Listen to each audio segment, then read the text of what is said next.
인문은 한번 보시면 21번이었죠, 그죠? 지문 분석을 못하진 않았어. 결정론, 비결정론만 눈에 보이면 돼. 이게 그렇게 어려운 얘기가 아니잖아요, 그죠?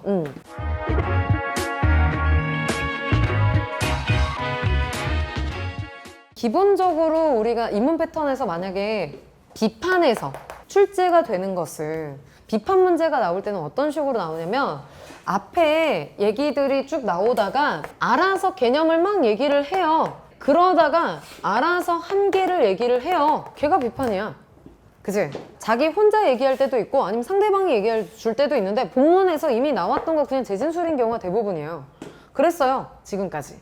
근데 안 나왔다고 말씀드리는 건 아니에요. 예를 들어서 2008년도 6월에 아리스토텔레스 지문 중에 탁월함에 대한 얘기가 나오는 게 있어요. 탁월함은 습득이 가능한가? 뭐 이런 식으로 해서 여기서도 이제 뭐 얘를 뭐 갑돌이 병식이 이렇게 됐어요. 네, 근데 기본적으로 얘가 말하는 아리스토텔레스의 탁월함은 훈련해서 가르치고 이런 게 아니라 그냥 성품으로 아예 본성적으로 나와야 되는 뭐 이런 거다라는 얘기를 쭉 해요. 그래서 갑돌이 같은 경우는 이름이 되게 앤틱하네, 그치? 네, 근데 갑돌이는 원래 자신감이 넘치고 원래 똑바르게 말하는 애인 거야. 성품이 원래 고다요. 네, 그리고 병식이는 그런 애 아니야. 엄청 소심한 애인데 근데 둘 다 똑같이 너 그러면 안 되잖아 라고 나쁜 상황에 대해서 얘기를 한 거예요. 그러면 이 중에서 성품의 탁월함을 가진 사람은 누구냐라는 판단을 해요. 누굽니까? 아리스토텔레스에 따르면 누구겠어? 갑돌이야. 왜냐하면 이라고 하고 거기가 괄호가 돼 있어요. 이유를, 그 문제를 그렇게 냈었어. 내신도 아니고.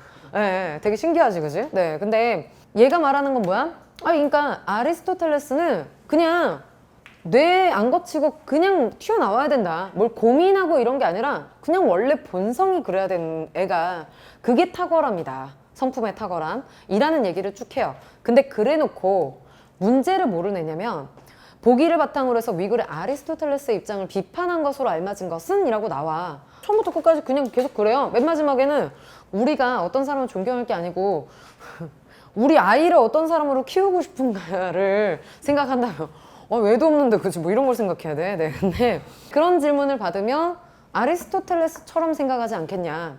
어쨌건 결론은 정의로운 일을 했지만 고민 없이 하는 애로 키우고 싶지 않냐 뭐 이런 얘기야. 지 생각이죠 이거는. 그치? 네. 근데 수능에서 이렇게 나왔던 적도 있어요. 이게 원래 리트에서 이렇게 나와요.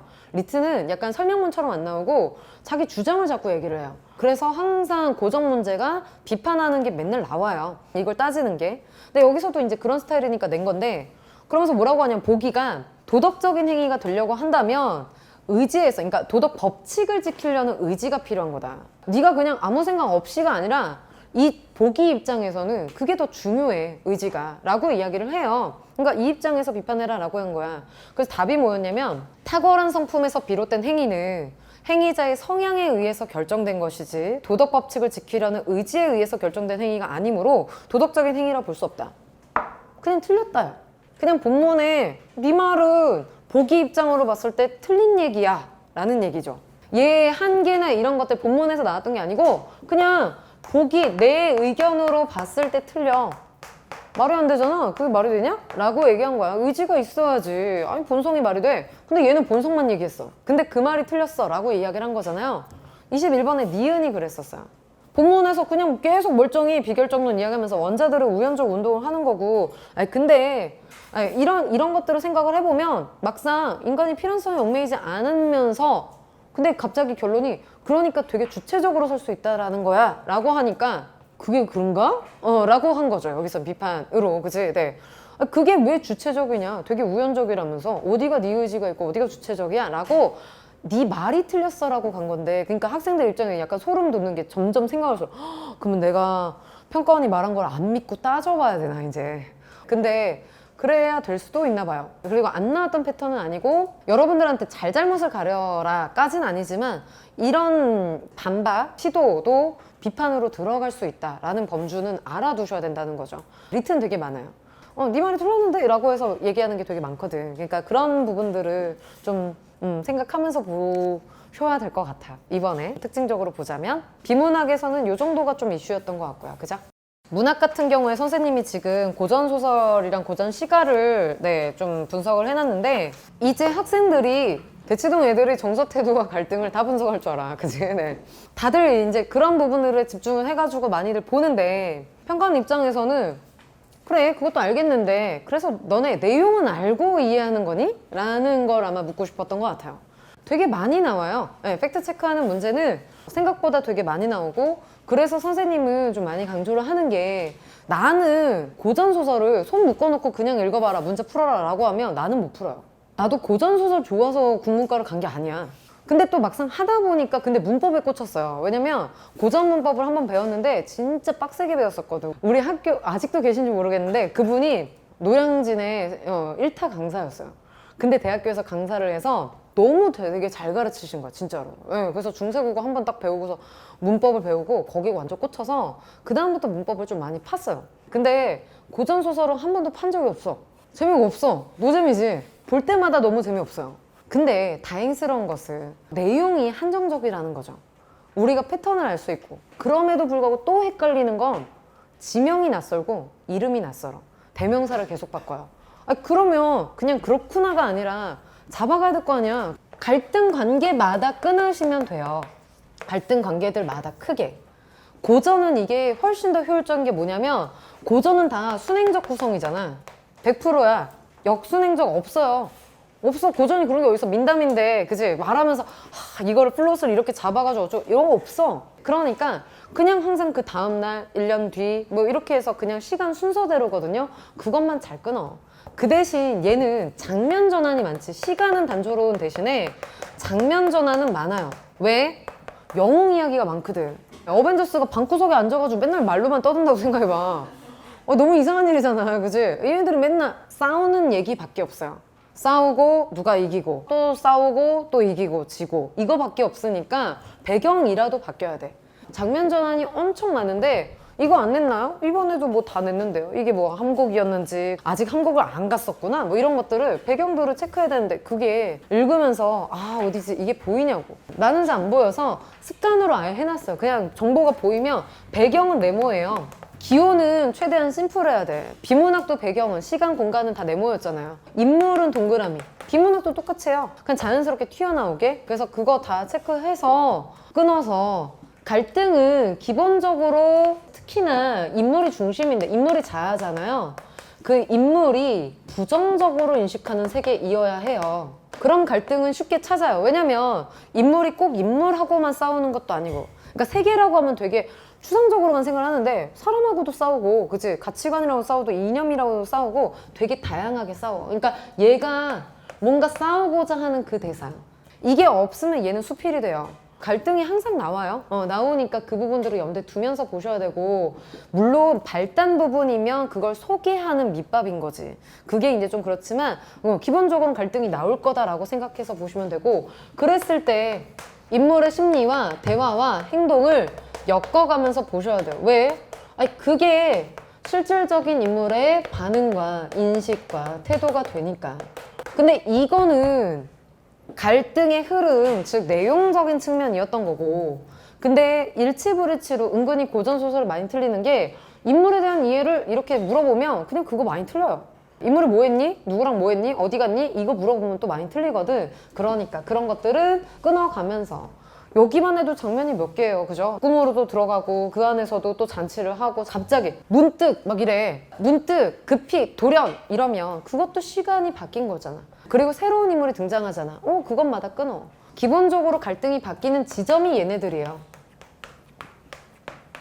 그렇지 않겠어? 새로운 인물이 들어오고 새로운 배경으로 바뀌었을 때 아니 밤이 되었다라고 하면 여러분들이 오전 9시에 고민했던 거랑 지금 고민하는 게 다르잖아.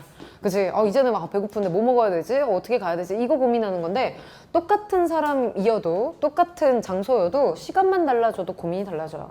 이윽고 밤이 되었다. 괜히 쓰는 멘트가 아니라고. 그치? 그러니까 그런 것들 끊어서 봐주시고 그 다음에 되게 사소한 습관인데 앞부분 줄거리가 나왔어. 그러니까 처음부터 싸우진 않을 거예요. 앞부분 줄거리 안 나왔는데 갑자기 둘이 막 칼싸움하고 있어? 이러진 않아. 왜냐면 우리가 갈등을 파악할 수가 없으니까 어떤 갈등 상황인지 인물들이 누군지 라는 거 소개는 해줄 거예요. 근데 그런 걸 소개를 해준 다음에는 바로 갈등 시작할 때도 있어요. 뭐 영화나 이런 데서 오빠 편히 사셔. 우리 헤어져. 이러고 그냥 바로 시작이야. 그래서 그냥 갈등 끝나고 또 새로운 갈등 시작하고 이러잖아. 근데 그 얘기가 이미 나와요. 얘네들이 이러이러한 상황들이어서 헤어지네 마네 이러고 하는 상황이다.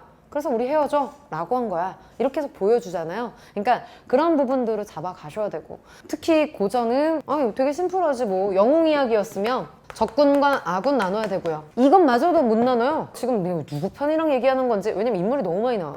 전쟁이잖아요. 계속 보이는 인물마다 그래서 너는 내 편이냐 아니냐. 만약에 기본적으로 사람이 나오면 다 동그라미인데 그럼 사람이 나오면 다 갈등인가요? 그건 아니잖아. 우리 마을 사람이고 내 편이야. 그러면 안 싸울 수도 있잖아요. 그죠? 그러면 또 다른 사람이 나왔을 때 얘가 내 편인지 싸움의 대상인지 내 편인지를 보시고, 그러면 둘이 같이 누구랑 싸우는가를 또 생각해 가면서 보셔야죠. 그리고 갈등이 고조되고 있는가 해소되고 있는가 이런 것들을 잡아가서 봐야. 왜냐면 우리가 제일 막막한 게 그거란 말이야. 구조독해를 하는 것도 마찬가지고 독서를 읽으면서 내가 잘 읽고 있는가 라는 게 체크가 되는지. 문학도 마찬가지. 문학도 그냥 쓱 읽었어. 읽는 거야 하죠. 눈이 있는데 우리가. 안 그래? 네. 뭐 책이야 읽죠. 예. 근데 그래서 정리가 안 돼서 문제인 거거든. 근데 중량 앞부분에서는 이런 에피소드들이 나왔었고, 이 에피소드 중에서 이건 갈등이 고조되다가 끝났고 해소가 됐고 그 뒤에서 다시 시작하고 있구나 뭐 이런 것들. 아니면 새로 시작하는데 여기서는 그냥 갈등 고조되다 끝나고 있구나 뭐 이런 것들이 정리가 되면 안심이 되거든. 그러니까 계속 본인이 안심이 될 수 있는 매뉴얼들을 만들어 나가는 게 제일 중요하다고요. 그 다음에 훈련해. 기출문제 백날 풀어봤자 그게 안 되면 그냥 푸는 거예요. 노동만 한 거고 손에 굳은 살만 베긴 거고 효율적이지 않죠, 전혀. 그래서 언제가 되든지 간에 오늘이면 오늘, 아니면 내일이어도 되고, 아니면 내 강의가 마음에 안 들었으면 다른 기준을 삼아도 되지만 언제가 됐건 기준을 잡아놓고 트레이닝을 해야지 트레이닝만 하는 거 아무 의미가 없어요. 아마 오늘 지나고 나면 지문을 보는데 좀 여러 가지 달라지지 않겠어요, 그죠? 그러니까 그런 것들을 생각하고 보는 것과 그냥 보는 거는 천지 차이라고. 읽으면서는 그걸 지금 체크를 했던 거고요. 그거 그냥 그대로 써놨어요. 그리고 문제에선 뭘 출제했냐? 문제 막상 뭐가 나왔냐? 23번에서도 전형적인 팩트체크 문제였었다. 근데 이거를 가지고 외워서 푸냐? 불가능해요. 근데 이거 오답률 높은가요? 네, 높다고요. 그때 오답률 5위 안에 들어갔었던 문제 중에서 내가 내 모습을 봤는데 그 전생의 모습이어서 술 먹고 뻗어 있어, 그지? 네, 선녀들하고 해가지고 막 이렇게 자기도 선녀인데 그래서 뻗어 있고, 그럼 나는 그걸 보면서 야 되게 신기하다, 이렇게 대담하다고 하는 애들이 술 먹고 뻗어 있니? 뭐 이러면서 이제 혼자 얘기하는데 정답 선지로는 얘네들이 제외하고 있다라는 단어 나온 거야. 쟤는 뻗어 있고 나는 혼자 봤는데 그게 제외는 아니지 않냐? 라고 해서 틀렸는데, 근데 그거 많이 틀렸어요. 그냥 되게 단순한 문제들이지만 걔네들도 오답률 5위로 낼 때가 있어요. 이번에도 25번이 오답률 상위 안에 들어갔던 것은 우연은 아니었던 것 같아요. 낼 수 있는 부분이니까. 24번은 오히려 쉽죠. 뭐 장면 전환이 공간이나 정서 파악하는 거라서 이런 것들은 이제 여러분들이 오히려 잘하실 거고, 이런 거 주의만 좀 잘해주시면 괜찮을 것 같습니다. 그리고 26번도 얘도 또 팩트체크해서, 왜냐면 우리가 보통 보기를 낼 때 우리 이제 보기 문제 있을 때 선생님이 이렇게 풀라고 하거든요. 먼저 보기 조건들을 보고 작품을 보는 게 좋은데, 그랬을 때 보기 조건이 문제를 풀 때도 일단 기본적으로 여러분들이 생각하실 수 있어요. 그래서 얘네들이 적절하지 않은 것을 찾는 문제일 때는 얘가 아니요, 그리고 작품도 아니요, 그래서 정답도 아니에요. 이거는 제일 쉬운 거죠. 근데 이게 제일 많아요, 다행스럽게도. 우리가 어려운 거는 이제 요 밑에 케이스인데, 보기는 맞아, 근데 작품이 틀려. 그래도 이거는 비교적 쉽게 찾아요. 팩트체크 문제니까. 그죠? 근데 요거를 되게 많이 어려워하죠. 이것도 나오나요? 네, 이것도 나와요. 그래서 작품 내용은 그냥 맞아요. 뭐 틀린 게 없어요. 근데 보기의 논리에는 틀려요. 그래서 답이 되는 경우. 근데 더 소름 돋는 경우가 하나 더 있긴 하죠. 이거 우리 정규 수업에서는 저번 주에 했는데, 얘가 맞아. 보기 내용이 맞아요. 작품이 맞아요. 근데 적절하지 않은 것이었어요. 뭐가 틀렸을까? 얘 때문에 라는 표현을 썼어요. 인과가 틀렸어. 이 내용들 때문에 여기 있는 애가 위기에 처하게 된다. 주인공의 사랑이 맹인한테 길을 물어본 것 때문에 하고 전혀 상관이 없거든. 근데 이 얘기도 본문에 나와 있었고 이 얘기도 나와 있었어요. 여러분들이 그냥 문제를 풀 때 아무 생각 없이 보는 것과 어떤 게 답이 되는 포인트다라는 걸 알고 보는 것은 그게 제일 큰 차이점이라고요. 이런 거 생각 안 하면 백날 읽어봤자 계속 왔다 갔다 하고 내가 뭘 읽고 있지? 뭘 봐야 되는 거지? 이거를 이제 계속 하는 건데, 그러니까 자꾸 내용이 이해가 됐는데도 틀린다 이런 친구들이 아마 이런 게 부족하지 않을까. 문제 패턴을 분석하는 게 안 되니까. 당연히 그거 안 해도 되죠. 그거는 학생들이 할 수 없는 부분이었었을 테니까. 문제 유형들을 다 봐서 지금까지 이렇게 나왔고 몇 년도 몇 월에 어떻고, 이거는 강사할 일이지, 그지? 네, 그래서 그런 부분들을 이제 뭐 계속 말씀을 드리니까 거기에 대해서 이제 좀 안심을 가져가면서 아 진짜로 이런 게 진짜 출제되는구나 라고 확인하는 거, 그게 제일 중요할 것 같아요. 그리고 고전 시가도 이번에 틀렸다고 해서 제발 그러니까 고전 시가 EBS 다 외워버리겠어, 외우면 뭐 맞추나요? 이거는 우리가 외운다고 되는 게 아니었어요. 아시겠지만 유정코 무심할산, 무심코 유정할산이 한자가 똑같은데 뜻이 달라. 뜻이 반대야. 그러니까 이거 어떻게 알아요? 그지? 그러면 이거 어떻게 알아야 됩니까? 지금 그럼 풍진하고 강어로만 잡았어야 돼? 아니 그걸로 잡았으면 참 잘했는데, 왜냐면 보기에서 자연과 속세와의 갈등이라는 표현을 썼거든요. 그지? 네, 그러니까 얘 속세니까 마이너스고 자연이니까 플러스야. 맞아, 잘했어. 근데 이게 나올 줄 어떻게 알고 있었냐면 그 마지막 세 번째 줄에 이제야 작비금시를 깨달은가 하노라 라고 했어요. 어제가 잘못됐고 지금이 맞다라는 얘기. 세 번째, 종장에는 이 표현이 왜 나왔겠어요? 작비와 금시가 앞에 두 줄에 언급이 됐으니 나온 거죠.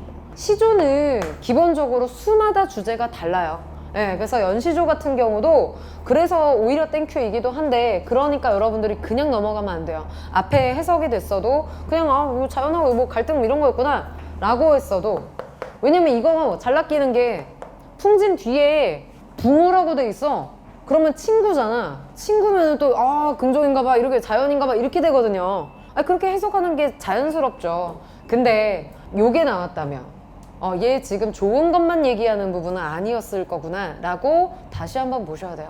일단 기본적으로 그죠? 뭐 고전 시가는 외워야 되는 어휘들이 있긴 있어요. 근데 걔네들을 바탕으로만 한다면 이것도 역시 분석하는 것에 초점을 맞추셔야 됩니다.